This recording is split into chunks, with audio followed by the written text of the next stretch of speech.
Oke, assalamualaikum warahmatullahi wabarakatuh, guys. Jadi kembali lagi nih ya sama curhatan milenial. Nah, jadi kali ini nih kita ada yang mau curhat nih teman-teman. Ada yang mau curhat tamu spesial. Hari ini kita kedatangan tamu spesial. Namanya Kak Siti Nur Fatimah. Nah, jadi Kak Fatimah ini teman aku sejak lama ya, dari MTS sampai sekarang kita masih berteman, guys. Jadi Kak Fatimah ini orangnya pendiam, diam-diam menghanyutkan. Menghanyutnya ini bersifat positif ya teman-teman ya. Jadi diam-diam dapat prestasi, diam-diam dapat juara kayak gitu. Orangnya religius, berbakat pokoknya.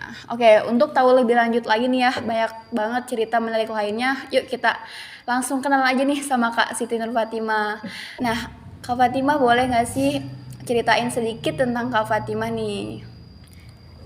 Oke, saya perkenalan dulu ya. Nama lengkap saya itu Siti Nur Fatimah, biasa dipanggil Fatimah, atau yang sekarang-sekarang tuh orang-orang suka panggil saya itu Fatim ya. Fatim. Terus saya itu mahasiswa pendidikan matematika 2020 di Universitas Tirtayasa di Serang. Nah, tempat tinggal saya itu aslinya dari Jawa Tengah, Brebes. Nah, tempat tinggal sekarang itu berada di Pandeglang, tepatnya di Karangtanjung. Kalau misalkan teman-teman tahu, boleh kok berkunjung ke tempat saya. Ah, Masya Allah. Ayo teman-teman yang daerah Karangtanjung atau yang tahu boleh mampir nih. Nanti dikasih apa nih Kak Fatimah? Gak apa dikasih air putih juga. Air putih ya, ditambah sedikit pewarna ya. Oke, jadi Kak Fatimah biasa sekarang tuh dipanggil Kak Fatim ya, padahal tuh dipanggilnya Timeh tahu teman-teman, itu dibagus-bagusin jadi Fatim. Biar berbeda dikit. Iya.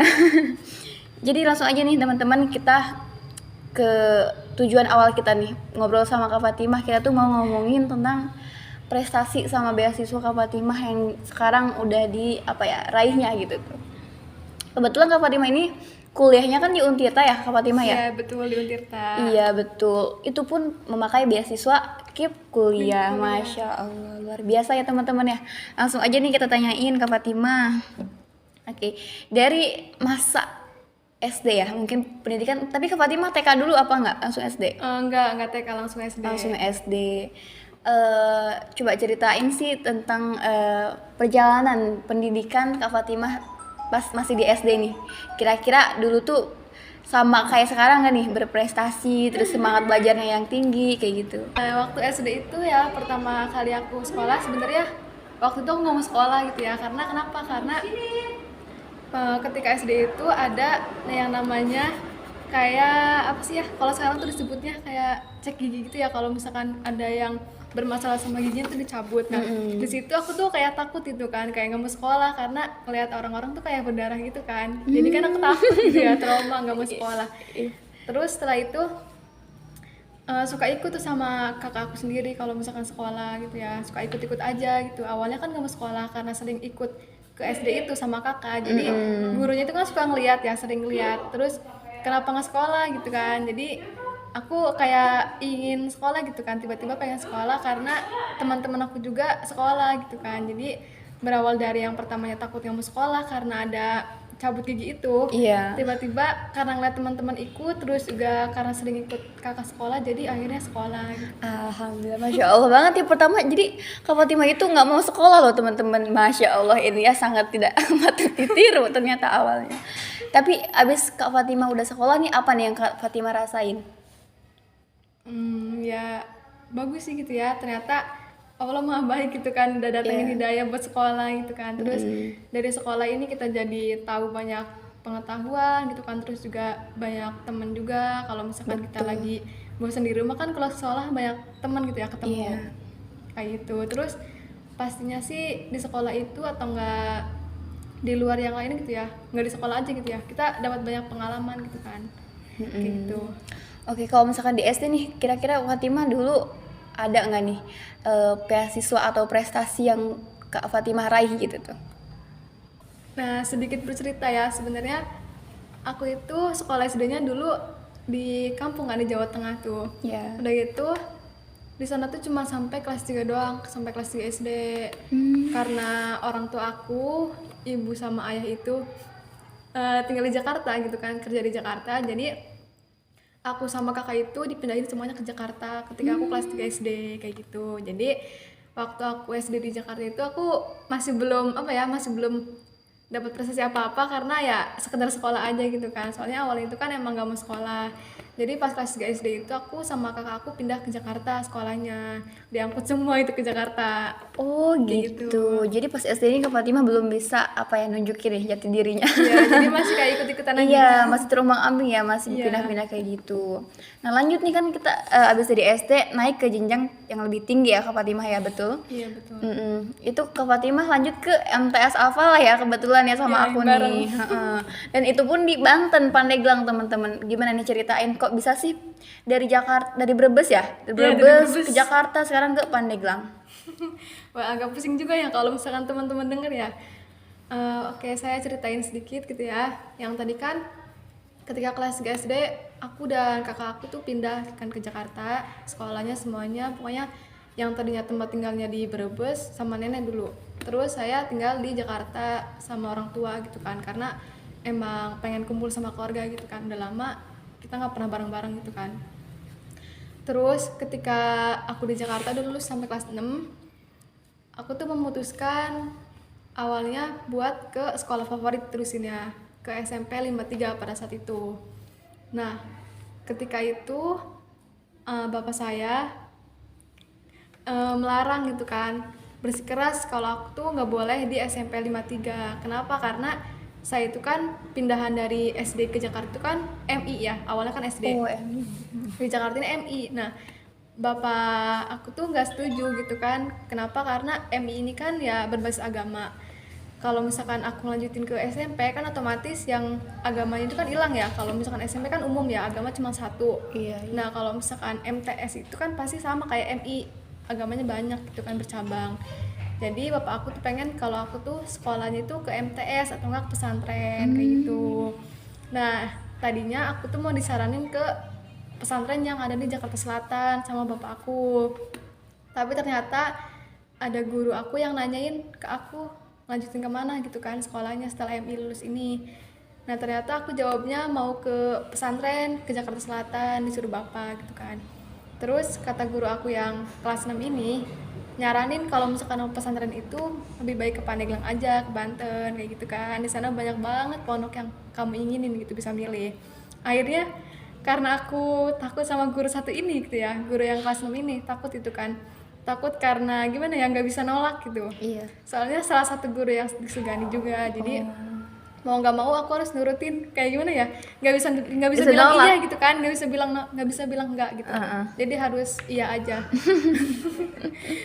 Ya udah gitu kan, nggak apa-apa, nanti Fatimah bilang dulu kan ke bapak kayak gitu. Dan bapak juga nyetujuin gitu kan, karena emang pesantren gitu kan, jadi kan nyambung. Oh. Oh gitu ya teman-teman. Jadi Kak Fatimah ini pindah ke Pandeglang itu atas rekomendasi dari gurunya. Yang nggak bisa Kak Fatimah tolak karena gurunya tuh kebetulan disegani ya. Oke, tapi Kak Fatimah ikhlas nggak nih sekarang gimana menjalaninya? Awalnya emang sempet gimana ya, kayak nggak mau gitu ya, nggak mau Iya. ke pesantren ataupun jauh dari orang tua. Awalnya nggak mau karena kan emang awalnya udah jauh dari orang tua ya, di Brebes kan. Iya. Terus kan pindah ke Jakarta emang tujuannya biar bersama-sama sama orang tua gitu kan. Ternyata Dijauhin lagi. malah jauh lagi LDR ke pondok ya, di Banten itu. Iya. Awalnya emang nggak ikhlas, gimana, bukan nggak ikhlas sih, kayak terpaksa gitu kan. Pasti ada gitu ya geretak dalam hati Iya, gitu.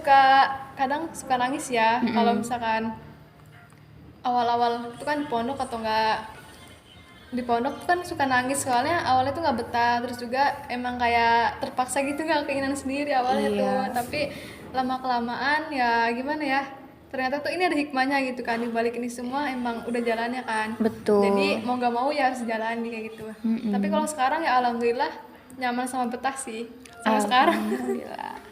Nah, terus kita lihat nih dari prestasinya dari Kak Sivi, dari CV Kak Siti Nur Fatimah nih ada lolos KSM Matematika tahun 2018. Itu gimana tuh Kak Fatimah? Nah, itu pada saat aku ini ya DMA ya. DMA itu pernah ikutan KSM. Nah, KSM ini kompetensi sains madrasah kayak gitu. Itu tepatnya di Malah Satu Pandeglang. Oh. Itu dari MA itu ada perwakilan 3 orang. Yang Iya. pertama itu geografi sama ekonomi, dan yang terakhir itu aku matematika kayak gitu. Terus alhamdulillah aku lolos gitu kan, lolos ke tingkat selanjutnya. Tapi awalnya tuh aku nggak tahu kalau misalkan aku lolos itu kan, Iya. belum ada yang ngasih tahu. Ternyata pas aku naik ke kelas 2, aku tuh baru dikasih tahu bahwa aku tuh lolos seleksi di tingkat selanjutnya kayak gitu. Masya Allah. Oh jadi yang waktu itu tuh cuman matematika gitu ya yang lolos, Iya, geografi sama itunya nggak lolos. Oke. Terus di sini ada juara 4 MHQ tahun 2018. Gimana nih Kak Fatimah, boleh ceritain nggak? Nah, betul, sebenarnya ini kayak apa ya? Kayak bukan perlombaan gitu, tapi kayak ajang beasiswa gitu ya, tapi Iya. berbentuknya MHQ gitu. Mm-mm. Nah, di sana itu kita disuruh atau enggak bagi yang punya hafalan 1 juz gitu kan, di juz amma. 1 juz itu juz amma, juz ke-30 itu nanti kayak dites gitu kan, kayak sambung ayat, terus diacak gitu kan nama suratnya apa, nanti kita kayak ngebacain yang instruksinya itu kayak gitu. Dan alhamdulillah aku keempat gitu dapatnya kejuaraan. Iya, alhamdulillah. Terus nggak lama ini dapat juara 2 nih di tahun 2019 ya Kak Fatimah ya? Betul. Itu di kelas 3 kan, kalau misalkan beasiswa ini adanya di kelas 2 gitu kan. Iya. Di kelas 1-nya kan fokus buat hafalin. Nah, nanti di kelas 2-nya itu ada tesnya buat beasiswa ini. Oh iya. Dan ada seleksi lagi di kelas 3-nya itu masih sama, cuman perbedaannya itu kalau yang kelas 1 itu kan juz 30 doang. Iya. Kalau yang kelas 3 itu nambah 1 juz, itu juz 29. Nah, alhamdulillah aku dapat yang kedua. Alhamdulillah. Gitu, alhamdulillah. Sama surat-surat pilihan ya kalau nggak salah ya? Iya, sama surat-surat pilihan, betul. Oke lanjut, ini banyak banget peringkat nih, masuknya 3 besar semua teman-teman, nggak ada yang 4 ke atas. Yang pertama itu peringkat ketiga kelas 7, peringkat 2 kelas 8, dan peringkat 1 kelas 9. Wow, naik ya bun. Jadi 3, 2, 1, Masya Allah. Ini progres yang luar biasa sih menurut aku. Dia bisa ngejar teman-teman yang lain. Gimana nih kira-kira apa ini yang buat Kak Fatimah bisa progres gitu? Gimana nih apanya? Mungkin kayak motivasinya apa, terus kayak cara belajarnya gitu tuh. Oh, boleh nih. Kan awalnya kan aku baru pindahan kan, itu kan MTS tuh pas aku dapat peringkat ketiga di kelas 7. Awalnya aku kaget karena lihat di kelas itu banyak banget orangnya. Iya betul. Soalnya aku itu Overcrowded. Iya kan, cuman sedikit kan, waktu MI itu cuman 20 orang kalau nggak salah. Nah, ketika aku MTS di kelas 7 ini, aku pada saat itu kelas 7B. Nah, itu orangnya banyak banget, hampir 50 ya. Kan kita sama ya sekelas. Betul. Hampir 50, jadi kayak kaget gitu kan. Jadi Iya, kalau nggak salah Kak panik gitu. Fatimah juga paling belakang loh, ya kan? Iya, paling belakang belakang. duduknya, karena Dan aku di ketinggalan- depannya Kak Fatimah. Wih. Ketinggalan ini Iya, tempat duduk kehabisan. Masya Allah emang ya. Terus gimana lagi nih? Apa nih motivasinya? Nah, ketika naik ke kelas 8, Iya. aku mau gak mau, masa aku kalah gitu kan sama yang lainnya gitu. Panas bun. Iya kan, panas. Jadi aku mau ngebuktiin bahwa aku tuh bisa gitu kan. Iya. Karena aku tuh mau nyoba gitu kan, seberapa jauh sih kemampuan aku gitu kan. Ternyata ya alhamdulillah Allah maha baik. Kalau misalkan kita emang bener-bener mau nyoba atau gak mau usaha, pasti Allah bakal kasih jalan gitu kan. Betul sekali. Oke, ini peringkat 1, 2, 3 ini masih kayak umum ya teman-teman. Kalau misalkan dalam kelas tuh ada kan yang kayak suka unggulan, itu dia selalu dapat teman-teman. Aku selalu iri sama dia, Masya Allah. Nah terus ini lanjut ke kelas 9 peringkat 1, ya Allah teman-teman. Ini dia peringkat 1 sampai naik ke tingkat selanjutnya, yaitu madrasah aliyah. Itu 1 terus, Masya Allah. Alhamdulillah sih ya, karena aku juga awalnya nggak tahu, cuman kayak mau nerapin cara belajar aku tuh biar beda dari sebelumnya, karena sebelumnya kan aku dapetnya 3 terus naik kedua kan. Nah, Iya. aku tuh kayak nyari strategi ini gitu yang baru, biar aku tuh caranya gimana sih biar kayak pengen dapet yang lebih unggul gitu kan. Emang Iya. dulu tuh kayak pengen ambis banget, kayak Ambis pengen banget. ke 1 aja gitu kan. Iya. Kayak gitu. Jadi aku tuh Tipsnya itu waktu itu ya, ini sedikit bocoran aja buat Aduh. teman-teman yang pengen Yuk, belajar. siap-siap denger tipsnya ya. Buat teman-teman yang pengen dapet juara 1 gitu kan, terus yang pengen bertahan, tuh aku dulu kalau misalkan ulangan biasanya suka bikin rekaman kecil gitu kan. Ya. Terus kayak aku ambil poin-poinnya aja gitu, nggak semuanya. Oke. Terus diusahain kita tuh paham sama satu poin itu, nggak harus kita hafal, yang penting kita paham gitu kan. Kalau misalkan kita udah paham, nah ketika kita ketemu pertanyaannya itu pasti udah nggak aneh gitu kan, udah paham, udah hafal, nah kata-katanya bebas gitu kan.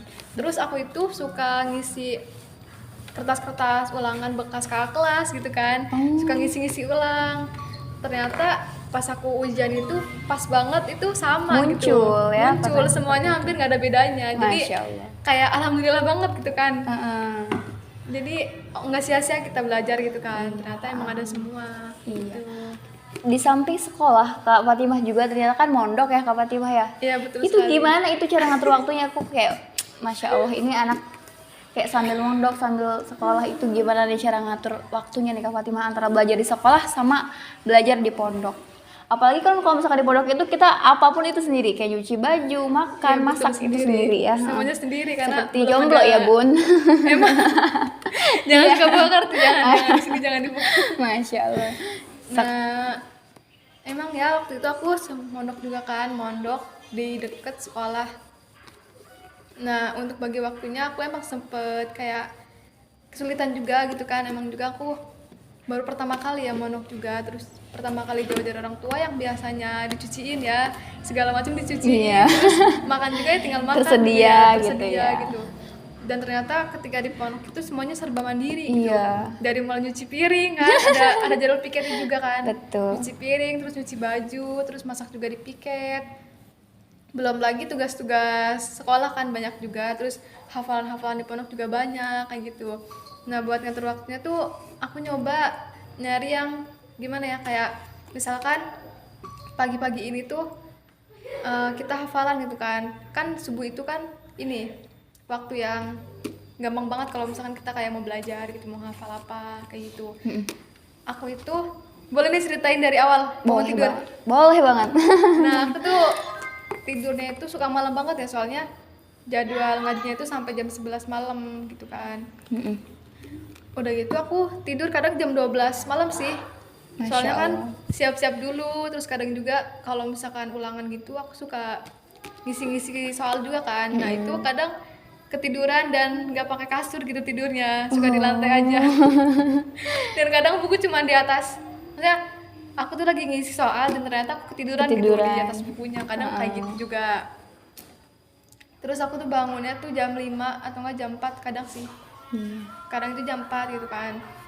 Biasa gitu kan sholat, terus mandinya tuh aku mandi sebelum subuh. Soalnya kalau misalkan mandinya sesudah subuh atau enggak jam 6 itu pasti ngantri kan. Jadi usahain kita itu harus bangun awal dan terus langsung mandi, soalnya kita itu kan harus berangkat ke sekolah. Kalau misalkan kita telat, pasti kita datang ke sekolah juga telat. Nah, kayak gitu. Jadi usahain teman-teman juga ketika mau mengatur waktu dari awal bangun tidur dulu nih. Kira-kira bangun tidurnya siang atau pagi gitu kan. Nah, setelah itu biasa jam 5 pagi sholat subuh, terus nunggu sholat kan. Nunggu sholat subuh juga, terus sama ngaji pagi tuh jam 6. Jadi sebelum ngaji juga ada jadwal piket kan, jadi aku usahain segera mengerjakan tugas aku. Jadi kalau misalkan udah ngaji aku langsung siap-siap berangkat ke sekolah kayak gitu. Udah gitu setelah semuanya beres aku langsung ke sekolah kan. Nah, di situ ketika pulang sekolah aku langsung kayak ngaji kan jam 2 tuh. Ngajinya itu kan kayak setoran gitu kan, setoran amil itu kitab ya, kitab alat. Karena aku mondok di khusus alat itu kan, jadi jam 2 itu langsung ngaji. Nah, sebelum ngaji ini kan setoran hafalan. Aku tuh ngafal dulu malamnya gitu. Jadi sebelum ngaji jam 2 ini aku hafalan dulu. Jadi ngehafal ini malam kayak gitu. Nah, setelah nunggu ngaji itu jam 2, aku kayak masak gitu kan. Kalau misalkan kebagian jadwal, kalau misalkan nggak kebagian jadwal, aku kayak mempersiapkan buat setor hafalan ini kayak gitu. Nah, jangan lupa ketika asar itu aku langsung kayak mandi gitu kan, karena aku tuh nggak mau terakhir gitu, pengennya awal aja. Iya. Soalnya takut ngantri kayak gitu kan. Terus setelah sholat kayak beres-beres juga karena piketnya 2 kali, pagi sama sore. Nah setelah itu ngaji lagi jam 5 sampai maghrib. Setelah maghrib juga ngaji lagi kan sampai jam 7 sampai habis isya. Nah setelah itu ngaji lagi jam 9, ada waktu sejam doang tuh kan. Waktu istirahat. Nah itu aku gunain kayak buat belajar gitu kan, belajar materi yang di sekolah, atau enggak kalau misalkan di sekolah nggak ada, kayak nggak ada ulangan gitu atau nggak ada tugas, aku kayak ngelanjutin hafalan buat jam 2 siang itu, setoran hafalan ngaji. Oh Masya Allah, jadi kayaknya hari-hari dia tuh nggak ada waktu kosong teman-teman dulu tuh, benar-benar kayak harus dimanfaatin sebaik-baik mungkin, nggak ada waktu rebahan, leha-leha atau segala macem. Gimana nih kabar kalian? Masih leha-leha atau gimana nih? Oke, jadi itu ya keseharian Kak Fatimah ketika masih duduk di kelas bangku sekolah MTS sama Madrasah Aliyah. Nah terus kita lanjut ke lulusan terbaik nih, 3 sekolah, dan itu MI, MTS, MA Al-Falah Karangtanjung. Masya Allah, ini terbaiknya maksudnya apa nih Kak Fatimah? Terbaik dari? Nah, terbaik dari gimana ya, kayak dari segi nilai juga gitu kan, alhamdulillah dapet yang terbesar gitu kan. Alhamdulillah juga gitu. Terus MI juga emang alhamdulillah juga terbesar, dari MI sampai MA itu alhamdulillahnya terbesar semua. Allah maha baik banget, alhamdulillah. Aku juga nggak tahu, padahal aku itu apa tawadu aku tuh pun nggak pernah nggak pernah belajar, maksudnya jarang banget gitu kan, jarang banget baca materi gitu kan. Baca materi sekolah jarang banget, kecuali kalau ada tugas. Kecuali ada tugas gitu kan. Kalau ada tugas emang aku tuh suka bergadang gitu kan, emang sengaja kayak buat bener-bener gitu kan. Iya. Nah terus kita mau nanya lagi nih tentang kok bisa sih Kak Fatimah kuliah plus gitu dibiayain sama pemerintah dengan beasiswa kuliah. Itu gimana nih titik perjalanannya buat bisa prosesnya kita permudah ya, kita sederhanain kalimatnya, gimana nih proses Kak Fatimah buat bisa dapat KIP kuliah itu. SNPTN lagi masuknya bun, yang gratis, aduh. Nah pada saat itu ketika aku kelas 3, aku sempet bingung juga kan antara mau kuliah atau enggak mondok doang gitu kan. Soalnya emang terkendala juga sama biaya gitu kan. Tapi aku tuh nyoba ikutan aja gitu kan, karena dari pihak sekolahnya itu kayak dituntun banget gitu kan, kalau misalkan ada siswa yang pengen kuliah gitu, di ini tuh ditunjukin jalannya sama sekolah juga, diarahin kayak gitu, nih ada jalur SNMPTN, ayo ikutan aja gitu kan. Nah pada saat itu juga bukan cuma aku sih yang mau kuliah itu, waktu itu 7 orang yang didaftarin ya, 7 orang. Iya betul. 7 orang. Terus karena di sekolah aku tuh kuota buat SNMPTN itu cuma 5%, jadi mau nggak mau harus dipilih cuma 1 orang doang. Satu orang doang yang harus ikutan gitu kan. Betul. Karena nggak mungkin semuanya kan, karena cuma 5% doang. Ya. Nah alhamdulillah pada saat pemilihan siswa eligible gitu ya, itu aku yang dapet gitu, yang muncul ketika aku mau daftar SNMPTN kayak gitu. Alhamdulillah. Jadi aku urusin tuh berkas-berkasnya juga, karena gimana ya, SNMPTN ini kan waktu itu aku udah gak lama lagi sih, waktunya juga sempat terkendala juga karena aku kan waktu itu tinggal di Jawa gitu kan. Iya. Terus tinggal di Jakarta juga, kakaknya juga masih di Jakarta, kartu kakaknya. Terus aku tapi masih tinggalnya tuh bukan maksudnya aku tuh tinggalnya di sini kan, di Pandeglang. Iya. Kakaknya itu kartu kakaknya di Jakarta, belum pindahan. Dan ternyata pada saat itu orang tua aku udah pindah lagi ke Jawa. Jadi gitu. Terkendala domisili ya Kak Fatimah ya. Iya, terkendala. Terus aku bingung gitu kan, gimana caranya gitu, takut nggak lolos seleksi. Padahal aku tuh pengen banget gitu kan, pengen banget yang namanya kuliah gitu. Udah gitu aku isi seadanya gitu kan, aku berusaha nyari kesana kemari. Berusaha gitu kan nyari pertolongan, terus nyari pertolongan nggak tuh? Jadi bantuin juga. Akhirnya aku mutusin buat bikin surat keterangan domisili ke kelurahan sini gitu kan. Terus aku isi seadanya, terus aku coba ngituin persyaratan buat bidik misi juga, karena aku kan sebelumnya terkendala biaya dan gak boleh buat kuliah sama orang tua juga. Iya, seingat aku Kak Fatima dulu terkendala restu orang tua juga ya, Ya, masih nggak kayak boleh. bimbang kayak gitu. Heeh.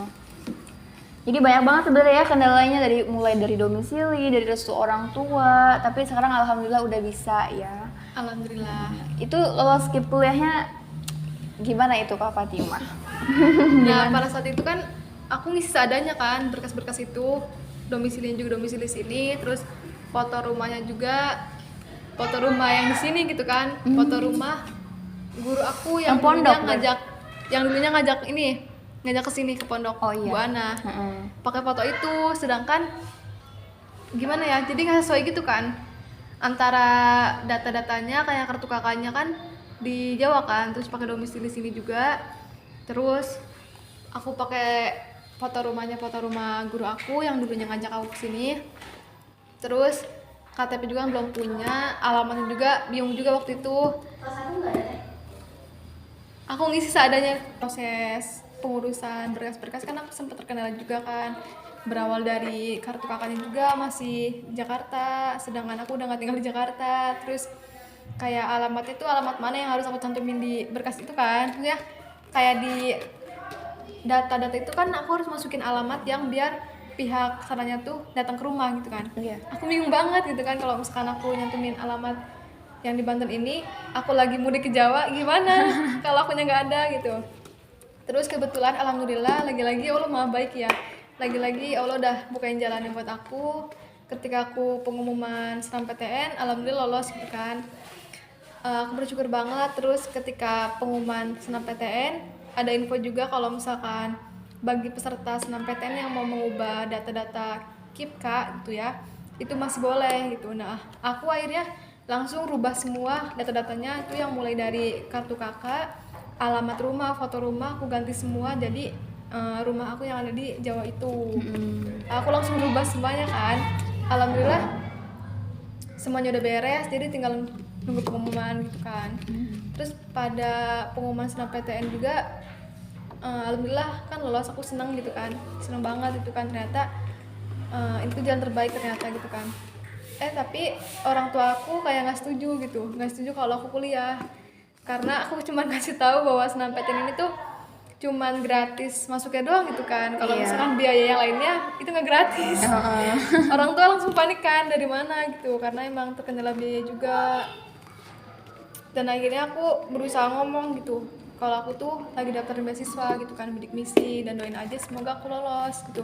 Karena tuh pengumuman beasiswanya nggak berbarengan sama SNMPTN ya. Iya. Jadi orang tua aku juga sempat curiga, ini bener nggak sih gitu kan, beasiswanya bener nggak kayak gitu. Kalau misalkan emang beneran ya nggak apa-apa, tapi kok nggak ada info-infonya aja gitu. Dan Tapi alhamdulillahnya alhamdulillahnya sampai sekarang ya kita nggak ngeluarin biaya gitu kan, malah kita Iya. dikasih uang ya, uang saku per Iya. bulannya gitu.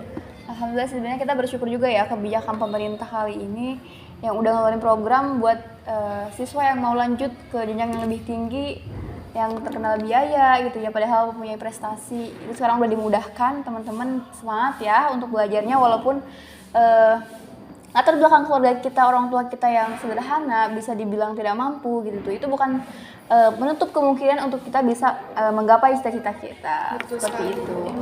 Begitu ya Kak Fatimah ya. Ya, Jadi Kak Fatimah ini ternyata nggak semulus yang kita bayangkan teman-teman. Dari mulai pendaftarannya sampai lolos itu tuh banyak banget kendalanya. Sampai saat ini ya. Sekarang Kak Fatimah lagi ngajar ya. Sekarang udah sambil ngajar juga di satu sekolah. lagi magang.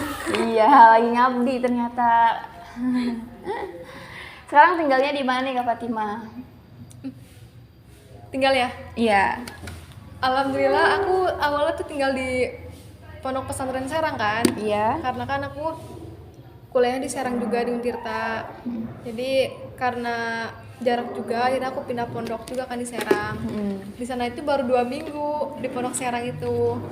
Dan ternyata guru aku yang di MA itu lagi sakit itu karena lagi hamil ya. Iya. Itu mengakibatkan nggak bisa kayak ngajar gitu kan, nggak bisa aktivitas seperti sebelumnya ke sekolah. Jadi aku tuh di apa ya namanya ya, di chat beliau gitu kan. Dihubungi ya sama Ya dihubungi beliau aku tuh kira-kira bisa nggak ngebantuin gitu kan, ngebantuin jadi cadangan dulu. Iya. Jadi cadangan dulu gitu kan, ngegantiin beliau buat ngajar bahasa Indonesia. Jauh banget. Buat ngajar bahasa Pendidikan Indonesia matematika sama ke bahasa bantu-bantu di sekolah gitu kan. Iya. Dan akhirnya gimana ya, karena pengen ngebantu gitu kan. Ternyata kalau misalkan kita bisa bantu orang lain kan kenapa enggak gitu ya, ternyata aku tuh bermanfaat gitu kan. Iya. Karena sebaik-baiknya manusia Iya, adalah sebaik-baiknya orang tuh kan yang bermanfaat untuk orang lain. betul. Kayak gitu. Dan akhirnya aku mengiyakan permintaan beliau gitu kan buat nyoba di sekolah ini ngegantiin beliau juga. Sampai sekarang udah ini sih hampir setahun Tinggal sama sama guru itu. itu. Namanya Bu Isti Bu Yulisti. Isti, masya Allah, guru yang luar biasa ya Iya, betul. pokoknya baik banget Baik gitu kan. banget. Tinggal sama beliau itu banyak banget pelajaran yang aku baru dapetin gitu. Iya. Tapi kabar beliau sekarang udah sehat ya, anaknya juga Alhamdulillah, udah udah lahir. Tapi Kak Fatimah tetap pengajar ya di sini, dari awalnya cuman apa namanya pengganti atau cadangan, sekarang malah keterusan. Iya. Alhamdulillah. Nah sekarang kayaknya udah nih, kita udah tahu tentang kehidupan Kak Fatimah, apa aja yang telah dilalui, dan pastinya itu kita ambil nih hikmah dan pelajarannya dari cerita Kak Fatimah ya. Oke, aku mau tanyain pertanyaan yang terakhir buat Kak Fatimah sebelum kita tutup, yaitu oke, jadi ini udah tiba ya di penghujung obrolan kita, penghujung curhatan Kak Fatimah. Kak Fatimah boleh dong pesan nih, sampaikan pesan buat para pendengar nih. Oke. Apa? Pesan dari aku buat teman-teman yang ngedengerin curhatan milenial ini ataupun teman-teman pelajar lainnya, kalian tuh jangan pernah menyerah gitu kan. Walaupun keadaan kalian tuh kayak terkendala ekonomi, terus terkendala yang lainnya, ketika kita ada kemauan ataupun ketika kita ada keinginan yang kuat, maka Allah bakal ngasih jalan gitu, ngasih jalan buat kita meraihnya kayak gitu. Betul, masya Allah. Oke, Kak Fatimah makasih ya udah curhat Iya, gitu. sama-sama, Curhatannya makasih tuh kayak ini curhatan bukan sembarang curhatan teman-teman. Ini tuh curhatan yang kalau kita bisa ambil hikmah dan pelajaran itu pasti curhatan yang berharga buat diri kita. Oke, sebelumnya aku ngucapin makasih banyak buat Kak Fatimah udah mau berbagi cerita, udah mau curhat Sama-sama, nih ya makasih di juga. curhatan milenial kali ini. Iya, semoga bermanfaat untuk teman-teman yang lainnya. Amin. Oke, tetap semangat ya teman-teman. Iya, semoga dipermudah meraih cita-citanya. Amin, amin. Amin. Oke, guys, mungkin itu aja ya obrolan kita kali ini. Jangan lupa like, comment, and subscribe ya teman-teman. Dadah. Assalamualaikum warahmatullahi wabarakatuh.